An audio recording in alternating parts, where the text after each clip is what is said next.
it is like a business. You know, you are your own business. You know, like nobody said that shit back then. You know, to us, like, but like we had to learn on our own, but like learn the hard way, but all good. You know, like, and now it's like, yeah, the younger generation, they're doing it, like, and they realize it. And it's dope. You know, like seeing Figgy buy a fucking house and Rowan buy a house, and you know, it's like, fuck yeah, like, you know, like that's awesome. Yeah. It's also people like that's why I respect people like Reynolds and people like Julian Stranger, people who like built a brand off of passion and then took all their homies and that's the brand, is all the homies. Yeah. And then took everybody with them. Yeah. And it's like they have full control over the videos, they have full control over the whole shit that goes down, and because they know, they really understand skateboarding and they really understand what's up. It just, you know, people feel that and it works 100%. And it shines through. You know, you can tell like if the owner skates or if they don't. You know, like like you said, Reynolds is like the fucking man. You know, like he built it, brought everybody, like you said, and just like has that same core value of like what he sees. Like, you know, he's very in tune with the streets also, and like, so he's a genius. And like it's like, and the way he took care of everybody was like, it's amazing. You know, it's like one big family, you know, and like kept it real tight and like never strayed from it. So, and you can see it. Yeah. Like Anti-Hero too, same shit. Skating for Baker. How'd that come about? You started when you were 30 years old, right? Skating for Baker. Yeah, I got on at 30, which is fucking crazy. But like, I was like, you know, like I said, we all grew up together, like, you know, but like came up together, like Sammy and Richie, and we all like same time coming up, you know. So like Sammy got on first, and then Lizard and Slash got on, then when they started Death Wish, and then it was just kind of like a natural progression of like, hey man, your homies are over here now, so like, and you skate with them every day, you seem like you're like a very big part of this whole thing, so like just come over here with us, you know. And I was like, can't argue that, you know what I mean? Like, and then I told Foundation, they're like, yeah, all good, you know, thank you and wish you the best of luck. And I was like, fucking later, peace, love you, thank you, and I'm out, you know. Yeah. And you know, I owe a lot of it to like all my sponsors and all the people that brought me up. It's like, you know, like wouldn't be anywhere without all that shit, you know, and how it played out and everything. Like I wouldn't change it, you know, like that's how it went down, and that's how it went down, and like it's perfect in my eyes, you know. Yeah. And like Baker obviously was like, fucking yes, fine, you know, like not like finally, but it's just like, fuck, dude, this is insane, you know. Like I didn't believe it at first. I was just like, I got a call and I was like, bullshit, hung up. And then I was in the car and I was like, wait, the only people that would prank me are in the car and they're all asleep. And then he called back and I was like, oh shit, this is real. That's how it went down. Yeah. How's your experience over there? At Baker? Yeah. Just like how it's been since you've been on the team. And yeah. I mean, first it's just like it's awesome because, you know, you're on Baker and it's like, you feel like you're a part of something, you know, like you're like, I finally felt like I made it home or something, you know, like I'm a part of something.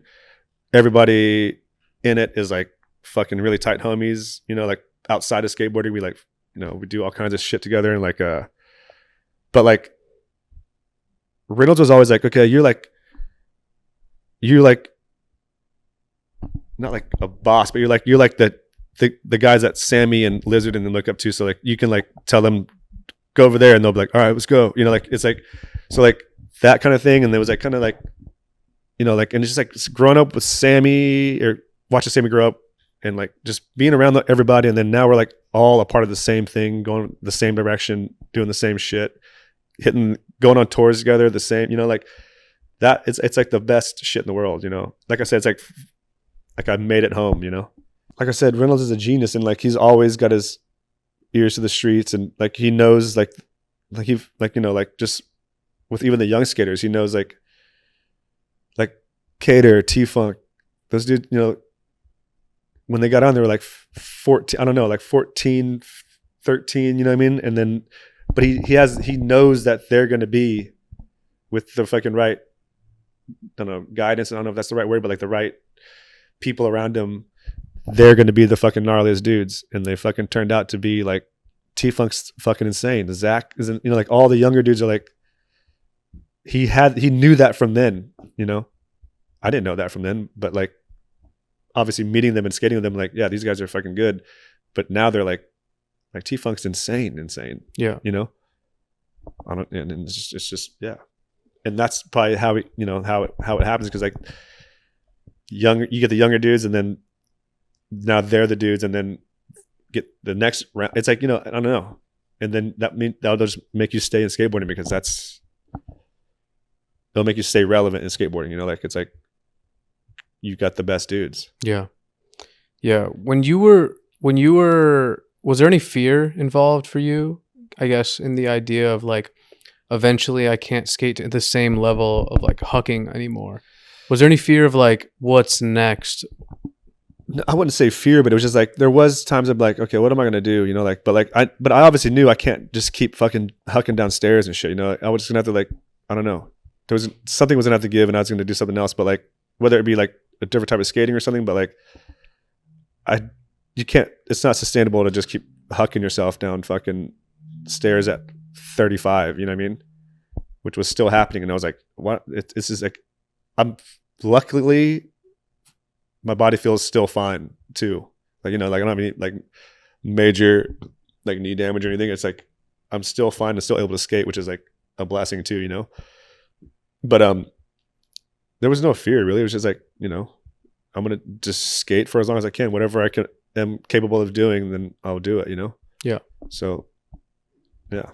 With all the businesses that you started and all the shit that you're doing, was there any conscious transition period? Like, I mean, I definitely skate less, but I still skate, which is enough, you know, I have way more fun skating now than all the pressure and shit, you know, like, so I get to like have more fun skating, like go skating a ledge is like fun, you know what I mean? Yeah. I don't have to fucking huck down a 10 stair, you know? But skating curb, it's just being on a board is fucking fun, you know? Mm-hmm. And that'll be a part of my life forever, you know? It'll never go away. So yeah, I don't know.